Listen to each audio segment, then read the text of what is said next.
episodes. I think it was Bill Hitchcock Outdoors.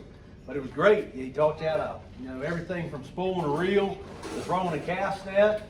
He went out on a lot of trips with George Beckwith, Joe Shue, Rick and Jeff, Rick Patterson, Jeff Cronk. But it was a good show. I enjoyed it. So it was an honor for things to come back around and to be on Bill's little YouTube channel. But anyway, today we are talking about adult bluefish, chopper blues, Hatteras blues, whatever you want to call them, yellow-eyed demons. Y'all were talking about Chuck Lothridge. That was one of his favorite things, and I remember him speaking about this probably 8 or 10 years ago. And he did a lot of that, and it's something that really you can target bluefish all year round. And some years these choppers stay later than they do, but typically the who, what, where, when, why of these fish are chopper bluefish. They are the adult size. They run from 27 to 34 inches. And typically how they do, I was just telling Mr. LA that we've got some pretty nice quality fish around. And I've already seen some of the guys that have made it out to the shoals. I have not yet, but some of the guys who've made it out to the shoals have already been catching some 8 and 10 pound bluefish out there. Well, kind of what we're waiting for, the opportunity, is when they start coming in. Again, these are 26 to 34, maybe even edging 40-inch fish. And they're going to come in, and some years they stay offshore, but when we have a good year, when they do what I like to say is normal, they come in, they run rips off the Gulf Stream. I guess they run the edge. Some years they stay a little further off, but when they do right, they come right in on top of Cape Lookout shoals. And a lot of years, always around the first weekend of April, which I always remember because I'll be out there fishing the lagoon at Shark Island or something. And one year I was had gone out, it was about probably 9 years ago or so. I had walked out to the boat to go grab some lunch, and you always check it out to Shark Island because the tide moves around a lot, and shove it off to the sandbar or whatever, make sure you don't get stuck there. And I looked over on this flat that runs off of Shark Island, and it looked like 1,000 baby tarpons sitting over there. All I saw were these little forked tails sticking out of the water, and I couldn't even tell. They were so close together on top of each other, I couldn't even tell what they were. So I loaded up a jig, and I threw over there, hooked one, got him halfway to the boat. Another one came, got cut off, which when you fish for them, that happens a lot. And I'm going to tell you a little bit about how to rig for them, too. That'll eliminate some of these cut-offs, and there's several things you can do. But then my buddies came out there, and we got in the boat, and we proceeded to feed them about $50 worth of tackle in about an hour. Pretty typical. So I'm going to try to tell you how to alleviate some of that expense. But there are certain circumstances where we'll be running to EJW, a whole guide fleet, spending about $200 worth on tackle. But that's usually when the old drums show up, and you got to get past the bluefish to get to the old drum. But so that's the what are these, or the who is these bluefish. And so what we're going to be doing is targeting them with fly and light tackle. Preferably on this side, we're going to talk more about fly, but there's a little key caveat that I'll throw in there about where it's really good to make sure you have a spinning rod on the boat. Obviously, in case your fly line gets cut off, which we don't want that to happen because that's $130 now. But again, there's things you can do to prevent that. But I'll get into teasing them up a little bit and how to do that, which is another technique that Chuck Lothridge used to use a lot, or anybody that really wants to get the blues close to the boat. So with that being said, the gear that I like to use, it really doesn't matter. Your skill matters more than anything, but I will say this, 8 to 10 weight is typically what I use, and the reason for that is these fish are pretty large. They'll get really shallow. I've fished them anywhere from, 8 or 10 foot of water on the shoals, even deeper. But let's say typically what we're trying to target is 8 or 10 foot of water down to just enough water where their backs are out. That's how shallow they get. They'll come across these flats, and it'll be a 6 or 7 of these fish coming across the flat, and their whole back's out of the water. So you got the big forked tail. So you'll see this big forked tail. You'll see this bluish colored back. You're fishing really shallow, and that's the type of environment where you're likely to see these fish at. And so having the right presentation matters. And then when you get in that environment, they have nowhere to run but out and around and do all kinds of crazy mess. So having enough tackle to get them to the boat, because maybe 1 out of a dozen or so do expand in the period of time that you're fighting. And that's kind of critical because a lot of people in this room probably would have never thought that there had been a time when there was a 3 per person per limit on bluefish. Well, that's not supposed to be necessarily North Carolina's fault, but we have to pay the price for it nonetheless. But there is a 3 per person per limit, so there you have to think about it, and they're worried about these adult bluefish. This hat I got on from the American Saltwater Guides Association, that's what it is. It's a foundation for tracking and figuring out bluefish, and it's the adult species that they think they've been seeing a decline in. So trying to get them to the boat in a relatively short amount of time. If you're not going to harvest them, get them back in the water and swim, because they are the breeding class of those fish. So, you know, there's a little moderate amount of importance there as far as getting them back in the water and getting them swimming. But other than that, there's usually a lot of them. They're very hardy. They live well. You'll catch them where half of their jaws are ripped out and they've been just healed up and they're still swimming. So they typically tend to be a pretty hardy fish. And Bobby and them boys had a really good spell on them on the river last year, which I know they don't typically get either. But, you know, you may see that again this year based on what I've already seen. But anyway, so get these bluefish back in the water, and that's why I like to go with a little bit heavier setup. I've got a 9 weight and a 10 weight here.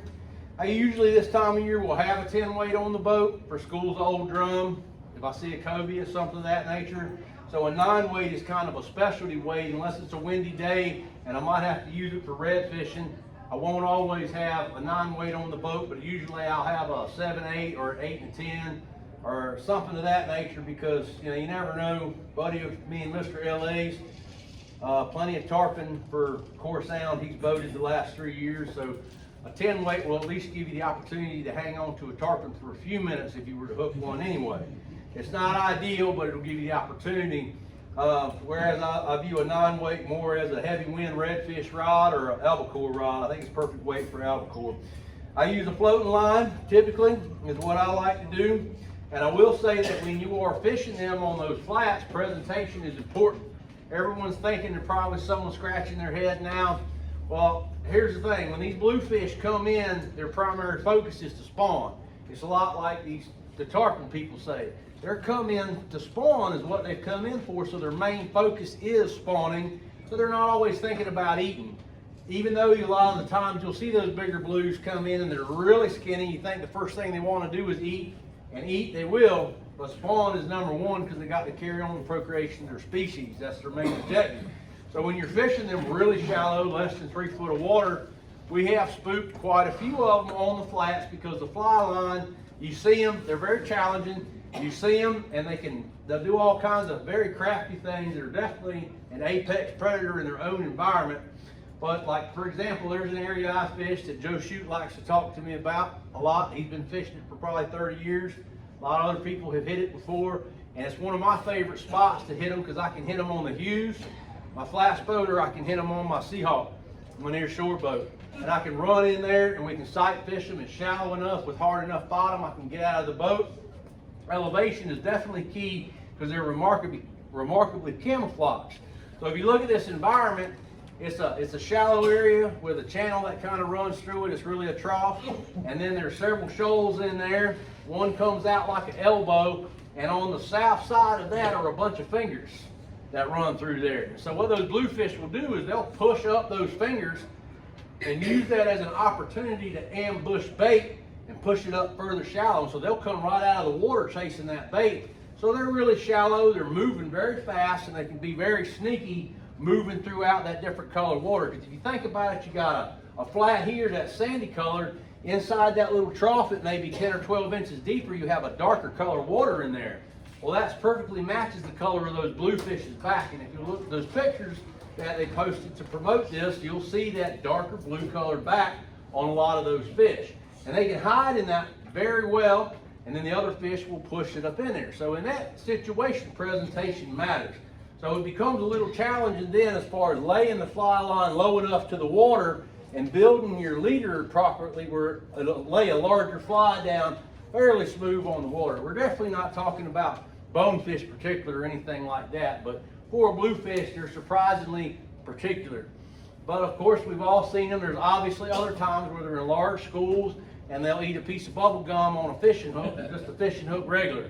And that's always great. Take advantage of those opportunities to get the skunk off the boat, have a little fun, new inexperienced fly anglers, that's a great opportunity to get their confidence up, to have a great day. And honestly, I tell everybody, I don't care who you are, if you don't have fun watching a bluefish eat something on top water, you just need to get off the boat and go somewhere else, because bluefish eating on top water is just about as good as it gets, regardless of how the presentation is. So anyway, I'll get into a little bit more specifics on that in just a minute. I'm going to talk about a great way, if you see them, like out at the shoals, to get them close to the boat. So as far as spinning rods go, this is just an 8 to 17 TFO tactical inshore. I will typically use the 8 to 17 or 10 to 20, 7 foot to 7'7". I don't run anymore. Everything now I have is 4,000 class reel with a 15-pound braid. That's just a very general setup. I run everything that way now, more or less, but here's where the key comes in. A couple of things. You got a youth on the boat, you got someone who doesn't want to fly fish, it doesn't matter, you know. But the other key is you can take the hooks off of a nice big topwater plug like this, and you can tease those bluefish up and get them fired up, get everybody on the boat fired up, and you can also get those bluefish to come closer to the boat, where if you can't get the boat down on them, say you have a larger boat, cuddy cabin, something of that nature, you can't quite get as close to them because the wind's shoving on you. If you get those fish fired up with a hookless topwater plug, you can get them a lot closer to the boat, and all you have to do is throw a fly over there in the fray and they'll eat it. As far as a few little things go, to trick this out a little bit, I do prefer larger topwater plugs. I prefer 5 to 7 inch topwater plugs, because essentially, and y'all can look at this, I can pass it around and get up and look at it when I get done, whichever. This was used just the other day. It was a brand new lure, put it out in some schools of bluefish that were off of Shell Point. These were just 2 to 5 or 1.5 to 3 pound fish. And that's how they ate it up. I did not change the leader, but the larger plug itself acts as a leader. So if you go a 5 to 7 inch plug, he's typically going to hit it in about the same section, which you can see on this lure. And so the lure is going to act as a leader for you. As far as the leader goes, I run 80 or 100 pound leader material, which I have in this bag. I will also pass that around. And you'll notice that I did a pretty sloppy tie job on here. Again, people, we're talking about bluefish. We're not talking about bonefish. But there is a reason why I do this. I have these ready to go, so when I come up on a school of bluefish, I can just cut it off at the 20 pound leader or 30 pound leader. I can cut it off. I always tie a loop. This is Lefty's Perfect Loop. And I'll do this with the flies too. But I'll tie that on. I'll tie that directly on there, whatever type of terminal knot you want to use. That way I just cut it at the knot, and I've got a topwater lure ready to go to deploy to a bluefish or a redfish or whatever. But it's 80 pound leader, 80 to 100 pound leader. I find 80 pound sufficient. I don't get all caught up in fluorocarbon and monofilament when it comes, we're talking about bluefish. And they can be tactical and more technical, but at the same time, they're going to tear everything up you throw at them. So it's kind of a game of finding the right mix of quality and economics when you're talking about bluefish. My topwater plugs, I do, you know, it doesn't really matter. It's hard to find a good variety of topwater plugs. Again, I'll pass this plug around. You'll notice that I changed all these hooks out to single hooks. I cannot influence you guys to do that enough. I've had my hook, I've had my hat hooked, I've had my ears nicked, I've had all my shirt that I had on earlier today actually had bluefish chew marks on it from trying to get a treble hook out. It's just not a good idea, because they get up by the boat and it's usually a blitz, chaos. And so you got 2 or 3 anglers hooked up right here, and then they get to thrashing around, and you get to a certain point, if you've harvested what you want or you're not harvesting them, you're just catching them for fun, you just try to get them to shake off at the boat is what you try to get them to do.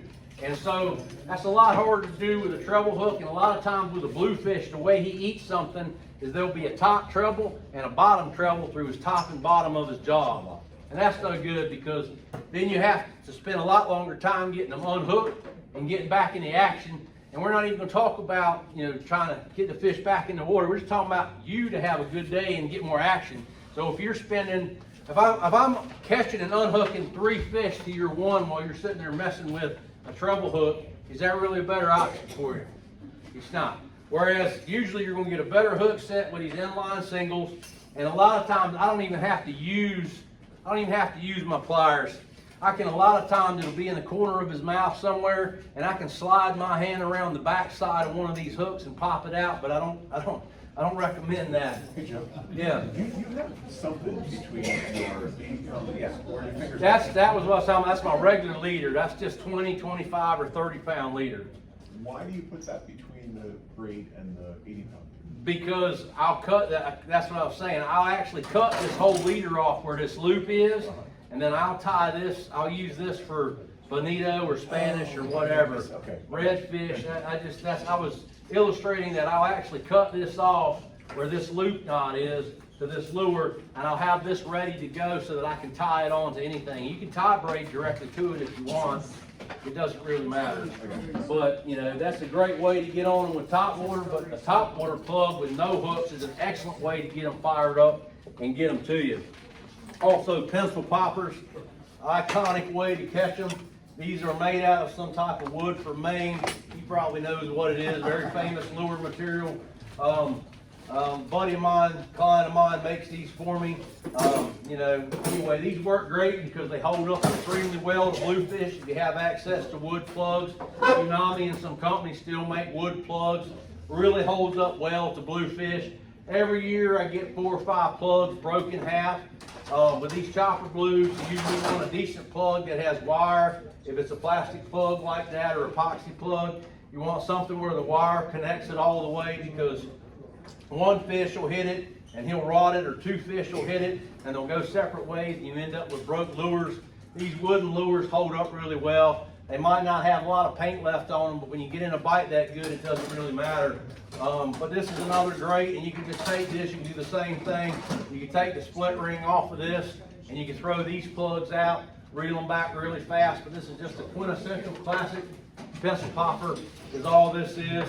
I do like red and white. We were talking a little bit in the Vice Night about colors. I don't know that colors are overly important, but I do find that when they're picky eating and in shallow water, I like chartreuse yellow and white. Chartreuse green, I'm sure, is fine. I prefer the yellow version.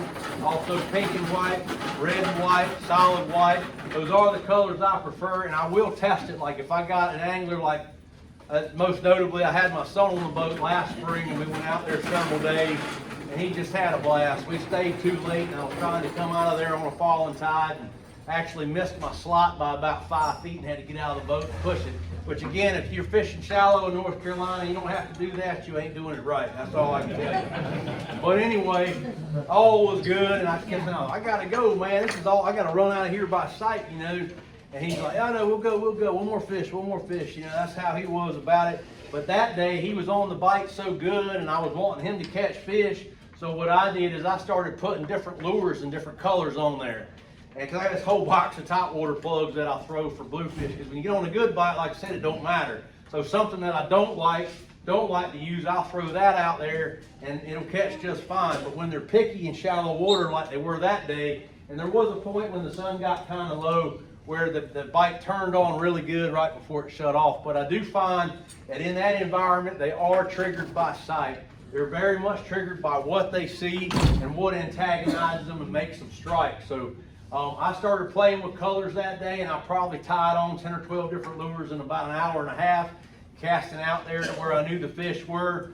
And I did consistently find that pink was working better, not just that day, but several times during that month. Pink and white was working better, as was chartreuse and silver, or chartreuse and white. I was just going to say, I want to bring this out again. A good pair of pliers is an excellent thing to have when you're talking about these fish, because you're going to be cutting, you're going to be retying, and you definitely do not want to stick your hand in their mouth. Because anyone who's fished chopper blues knows last fall, albacore season, and Jake was here and some of the guys that were out doing that. So we had these 1-pound bluefish coming in, and then these 12-pound choppers were coming in, and you'd have 2 of these little bluefish on a plug just like that, and one of those big blues would come in, chop, cut them right in half, and then it just looked like a bloodbath by the boat because they were just coming in, chopping them in half, and still going. And then we ended up catching some drum in the inlet that day, old drum, and we caught some big bluefish. But that's why we call them choppers anyway. They just come in and chop everything up. But that was a pretty neat experience. When they're fired up like that, you're going to be retying stuff. You're going to be needing to get the hooks out fast, and you're going to be needing to get back want to fish. Because when it's a blitz like that, it may go on forever, but specifically these big bluefish, you want to be able to get on it as much as you can because they may be moving fast because their objective is they're coming in to spawn. And so they'll come in really shallow. I've seen them to the head of North River, been up in there eating cob mullet up in there. They're really hard to catch when they're up in there like that, but you're talking 1.5 foot of water and 500 fish above the bridge in North River on a falling tide. And it's just really phenomenal to see them up in there like that. So a few more things, I'll pass around some gear. This is some leader, it's triple fish. It's gotten more expensive, but it's just a regular 80-pound leader. I'll pull that out so you guys can see. But that makes a big difference, and you'll see that that's probably about 18 or 24 inches. And again, I cut it like that because I know I'm going to have to retie. And so I'll just become very important about retying that leader is what I will do when I'm fishing for those guys. So that's just some 80-pound leader, and I'm going to send that around with some other material for when you get into the fly, which they go hand in hand. This is a tieable wire, and it's only a 15-pound. So what it is it's mainly about bite. You do not probably want to just boat flip the fish when you're using leaders smaller like that. But the thing about using it is this is a tieable leader. This is relatively inexpensive. It's easy to come by. A lot of hardware stores, tackle shops have a leader like this. You can also use Malin, #1, something of that nature, whatever you're comfortable with. But this is what I will say about using wire. If you're out around the shoals and you've got big schools of bluefish and they're really fired up, wire works okay. Another thing I've experimented with pretty extensively the last 3 years is when you have bluefish in the specific environment that I'm talking about, where their backs are out of the water, they're tailing, and there's 8 or 10 fish, and they're not overly fired up, but they're definitely making a showing, is that they will shy away from wire. I do not know why. I don't know if they can see it. I don't know if it makes a different sound. I do not know why, but when you are in specific environments targeting these bluefish, and I put that to the test as well because I have another wire I did not bring. It may be in this fly box. No, I didn't bring it. It's called Not Too Kinky, and it is a tieable nickel titanium wire, which I also buy in 12 or 15 pound, sometimes 8 pound, and it's an excellent wire, and I'll only use a short stretch of that. So when you're building out a leader like on a fly rod, I'll typically use a 20 or 25 pound hard mono coming off of my fly line. And it doesn't have to be overly particular with those bluefish, but I'll run that leader coming off of the fly line, and then I'll come to like a 25 pound, and then I'll do just a short stretch, maybe 8 or 10 inches of 80 pound or wire if I'm in the environment for using wire. But like I said, out of the shoals, I do a lot better with wire than I do typically fishing when they come inside the inlets and get on top of the flats. That isn't always the case, but when I'm exclusively targeting, especially early season, April, May, sometimes June if it's late, then I'll shy away from the wire. So I'll pass a couple of these things around. Hey Joe, Yep. the kinky, you think you said it's not too kinky. Why the not too kinky versus the FW? What's the trade-off there? I don't like this phrase is what I don't like about this wire. Okay. When you got your tied in, I don't like to cut it real close because you don't want to cinch it down too tight because it'll crimp the wire, and so then it frays. And so when I reach down to grab the leader to bring the fish in, if I don't have access to my net, which happens, then it frays and I get little pieces of metal in my hand. Okay. So that's why I don't like this braided wire. The Not Too Kinky is a solid strand wire, so it doesn't do that. Okay. You tie the wire line to line to your mono, or you put something between it? You can use those small swivels. I don't particularly like that, and I'll tell you my opinion on why I don't like using those tiny barrel swivels. Again, I believe bluefish are targeted by sight, and so if you're stripping that, it's not probable because it's more probable with a spinner rod where you're going to retrieve it faster opposed to a spinner rod, but those barrel swivels create cavitation in the water. And I found with bluefish when I was trolling for them, when I used to run the old charter boat, is that you'll get cut off very frequently at that barrel swivel, and I feel like it's because of the cavitation as it's moving through the water. Use a blood or a unit to tie it together? A lot of times with the bluefish, I'm not overly particular. I'll tie my heavy leader. If you can throw it decently, I'll tie it with a loop knot. if I can, depending on how the material bonds up, I actually use Lefty's perfect leader knot is what I use. It's quick and easy for me to tie. I can tie it in just a couple of seconds and usually in one attempt and be back going again. Again, it's not the smoothest knot, especially for practicing in the grass, but I like it because it's quick. And a lot of times I can do like a 30 or 40 pound leader material to an 80 pound leader material like that. And sometimes with the fly, you can drop down to 60 pound, but I fished it before with my top water plugs where they're cutting 60 like it's nothing. It just depends on the fish. This is X-Walk, small company made for striper. This is just an example of the top water lures. This one does have the trebles on it. You can see it's hermetically sealed in the box. I just simply haven't changed them yet. But I will also include in here the recommended VMCs that I like to use when I switch to the inline singles. Joe, the leader you talked about, the fly line leader, so the whole leader is like 4 feet? 4 feet from end of fly line? No. I'm running, you're talking about from the end of fly line, I'll run 8 feet or so. I usually don't go over about 8 feet. So the whole length of the leader will be around 8 or 9 foot. So 20 to 25 pounds. That's about 4 foot. Okay. I use hard mono. That's a very big key, hard mono. Yes, that's correct, because with larger flies, as you'll see when I get into them, even with my redfish, I use a hard mono because it lays it out. Okay. I cast that way, but I also find it works better with clients when it lays them out. It just lays it out smoother. So 4 feet of the 20 to 25 pound hard Yeah. mono, and then another 4 feet of the heavy 80 pound? No, I missed you. Sorry. So from my fly line, my first leader will be about a 20 pound hard mono, and I'll do about 4 feet of that, and then I'll go to like some 30 pound or 40 pound, another 4 feet. It just depends. It doesn't have to be overly specific for these bluefish. It's mainly about just what can lay the fly over for your casting style and conditions. I guess usually you have the heavier line close to the fly line and the lighter line close to the fly. Are you saying that you're going from 80 to 40 or 80 to 20, 40 to 20? Like, go from the fly line to the fly. From the fly, yes. 20 pound hard mono or 25 pound hard mono. Yeah. 4 feet from the fly line, headed towards the fly. Yeah. Then I'll reduce that leader size to another 20 pound, 30 pound, whatever I need to. It just depends. Let's see, it doesn't have to be too technical. It's whatever lays the fly down. A lot of times I'm using 30 pound. And I may use a 30 pound mono or a 30 pound fluoro. So about 4 foot of 20 pound or 25 pound hard, about 3 or 4 foot of a 30 pound, and then just a bite leader, a bite tippet of 80 pound, 60 pound, whatever. That's how I do it. Thank you. These are the VMC inline hooks. I've got a 3/0 here and a 2/0. A lot of those will work with about any top water plug that you're gonna need it for. Thanks. Just some random stuff to pass around there.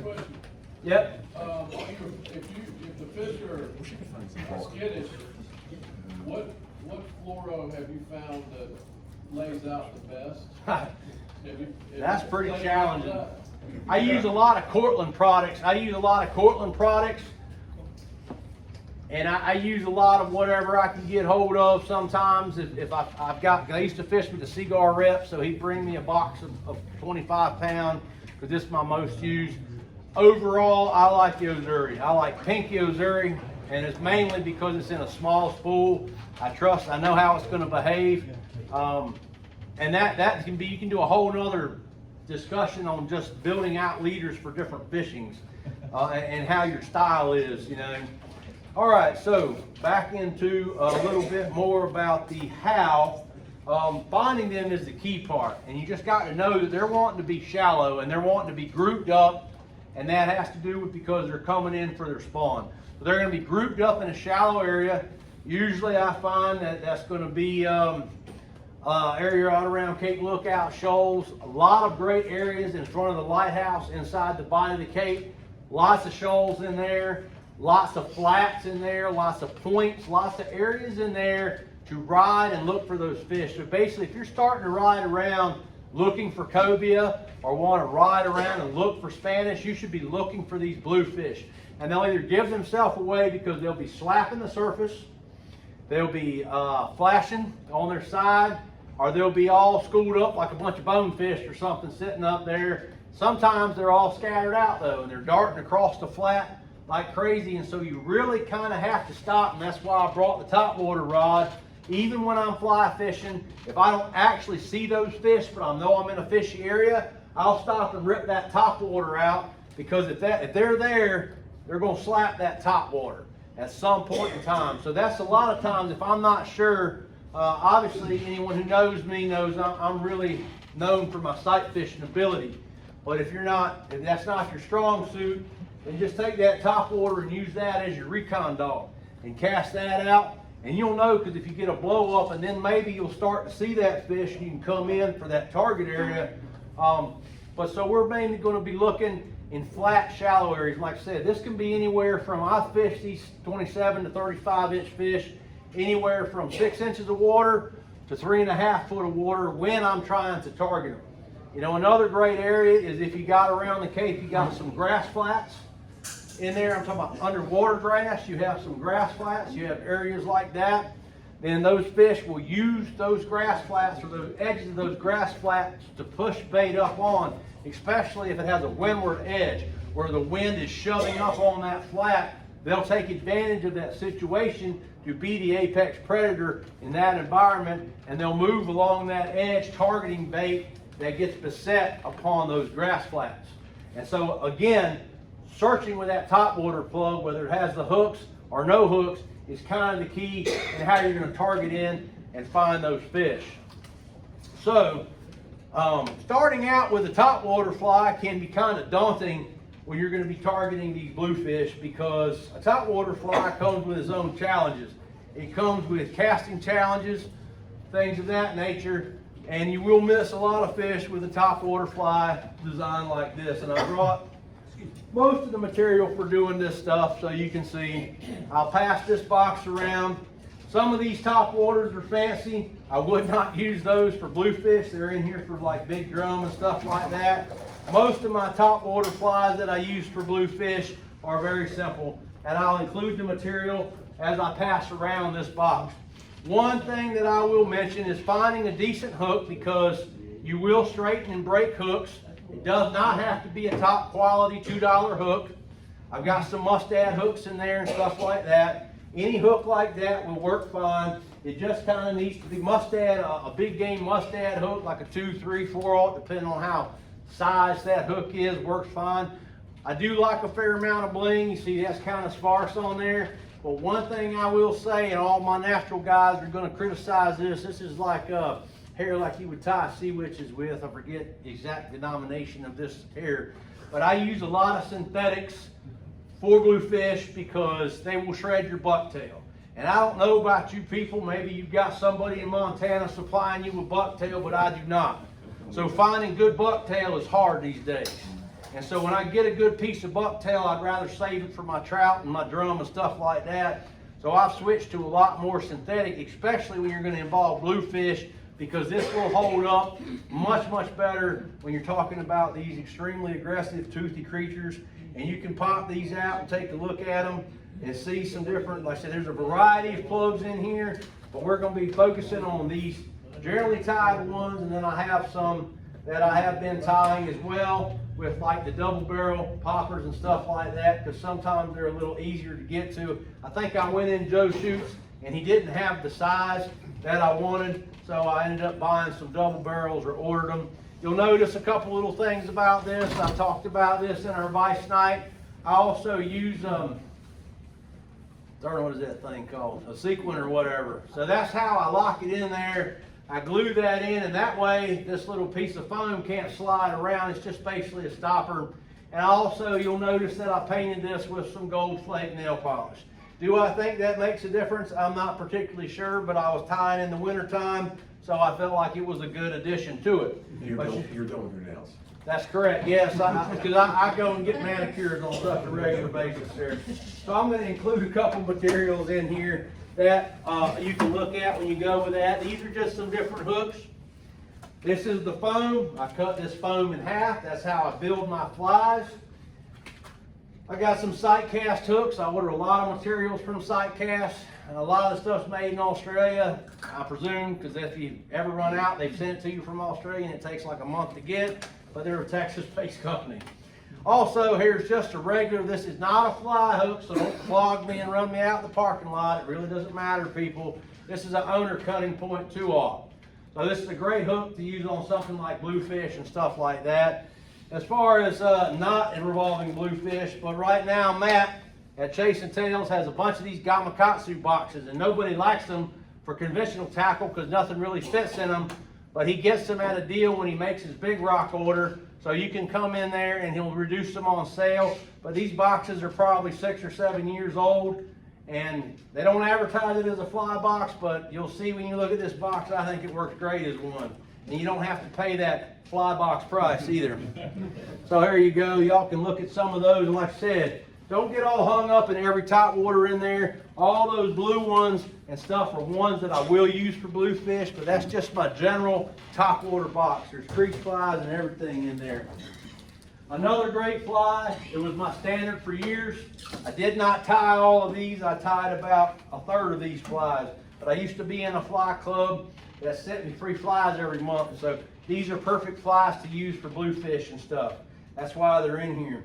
But the Deceiver is another one of my favorite flies to tie for bluefish. And as JP brought out, when you use this synthetic material like the faux bucktail here, that lasts extremely well for these fish, you end up with a very low profile fly that might not get a lot of cavitation. For those who believe that cavitation through the bucktail gets you more strikes, you add about 3 or 4 feathers, so you're basically tying a 50-50. You add 3 or 4 feathers, like if you were tying a 50-50 fly or a Deceiver style, and then that's how you add a little space and build a little body into your bucktail. You can also tie flies like Bob Popovich tied his hollow fly and stuff like that. Those flies work excellent. This is a pretty general box. Some of the colors might be a little different to you, but this is a pretty general box. One of my favorites is this, I called it the Making Fun of Jeff Gordon. Well, this isn't the exact color I've got. Oh, it's this one right here. That one's blue and pink. But making fun of the Jeff Gordon days, I called it the Rainbow Warrior. But it was one of my favorite flies. And this one is used. It's in the box for Karma, but it actually has a semi-circle hook on there, and it's tied in the Deceiver pattern. But this was an excellent fly. It was my #1 albacore fly about 8 years ago with this exact hook on it. So maybe I'll leave him over here where somebody can take a little bit better look at him if they're looking for him. I'll put him in there differently. But anyway, these are just pretty general deceivers and stuff like that. Epoxy heads, again, you're going to lose these flies. They're going to get trashed. If you like tying flies, cool, but don't get too caught up in being very specific in how you tie these flies, because they're just not going to last very long. But that's just a box of very general flies right there. And then I'm going to add in with that box, Ron and them will love this. These are some surf candies. So I was talking about fishing these fish from the beach. So fishing them from the beach is an excellent way to target these fish all year round. Very soon you'll be able to go down to the point by the fort at Fort Macon, and with a southwest wind you can stand on a north facing point. As I sent to him, Jonathan, a while back, I showed him the screenshot. There's on the north point, it's the northeast point on the back side facing Beaufort of, we used to do that there for years when we talk about it in the fly club. But on that corner there is a channel marker, a buoy that is very close to shore, and it comes off of a point. That's an excellent place to target these bluefish all summer long into the fall, because they will use that shoal that comes around that point as an ambush zone, and they'll sit right there and pick up bait. And so all you have to do is to take a fly like a surf candy or a clouser or something like that, pitch it over there on the back side of that shoal where it comes around the point, and just kind of keep the slack out of it and let it drift around. And I promise you, you'll even catch albacore there. But Spanish and bluefish, especially weekdays and afternoons when it's not crowded, excellent place. And these surf candies, and I've got some of Blaine's gummies in here and stuff like that. This is a pretty general box. These high-dollar surf candies I would not necessarily throw for bluefish, but it's another example if that's what you like throwing to some flies to throw around there for them. And then, of course, this is actually my box of everything that I tied. So I spend a lot of money on my fly boxes, as you can see. But this is typically what I use, and I talked about this too. When your throwable life rafts, throwable life cushions die, the foam is still good. So you can cut them open, tear this foam out, and you make these little disposable or not so disposable fly blocks to tote your stuff around on. And then I put them in this really high quality, new and improved Ziploc bag. So these are a lot of my flies. Every one of these flies that I have tied here. These are my general blue. This is not, by the way, this is old drum flies here in the ocean. But these are all my general albacore, bluefish, Spanish flies right here. This is way more than y'all need to see. I'm not going to pass it around, but I'm sure somebody will want to look at it later. But my point that I'm trying to drive home here is you need to build utilitarian and function, because they're going to tear it up, and you need to have a fair amount of them, because if you really get on a good bite, it's inevitable that you're going to go through stuff, and you're not always going to have everything set up with 80-pound or wire or this or that or the other. So anyway, so where, what, when, how. Talking bluefish, we're talking chopper blues coming in the spring in shallow water, fly, light tackle, 8 to 10 weight. We can all go over the rods and stuff later if you want to get specifics on the gear. I use synthetics. You want a good hook, a decent leader build, and then all you got to do is look for them and find out where they are. But it's something that everybody in this room, whether you have a boat or can walk out on the beach, can go out and do. Even with a fly rod, but especially with a spinner rod, because it comes down to this. If a fly rod, if you're just like, oh, it's too windy, I could go fishing today, it's my only day off, I'm not going to go. You've already lost out. Go pick up a spinning rod with a top water plug and have a little fun. That day will rise where you can go out there and catch them on the fly rod. It's definitely a lot more funner and it's well earned. But if it comes down to that's your only day that you can go out and it's like it was today, I'm going to go out and throw that top water plug. I mean, that's just the way it is. I hope everybody enjoyed that. That was a lot of information. I could go on another 20 or 30 minutes. But I enjoyed y'all listening, and I hope you go out and catch some bluefish, JP. Question. When you said, you talked a lot about going to the Cape, and I know you mentioned way up the head of the North River. I'm sure Core Sound, Back Sound, any of these backwater areas in those grass flats is what you're referring to. Absolutely, JP. That's another thing. Thank you for bringing that up. It's not a specific area. If you're intimidated to go out to Cape Lookout shoals, if you don't know how to run real shallow and pick your way out, that's fine, because as we come into June and July, the edge of those grass flats, they'll be working. Even way up in the marsh, I've caught them, 2 or 3 fish up in there working, and you'll notice them because they'll come up and hit, and there'll be a 3-foot splash of water, and you'll know that's them when they're feeding. But no, anywhere shallow is where these fish are going to be. So if you know a shallow spot and you're thinking, I've seen big splashes there, or that sounds like what Captain Joe's talking about, check that area. And like I said, first do it with a top water plug, and if you find them, then break out the fly rod and really have some fun. All right, give Joe a big hand.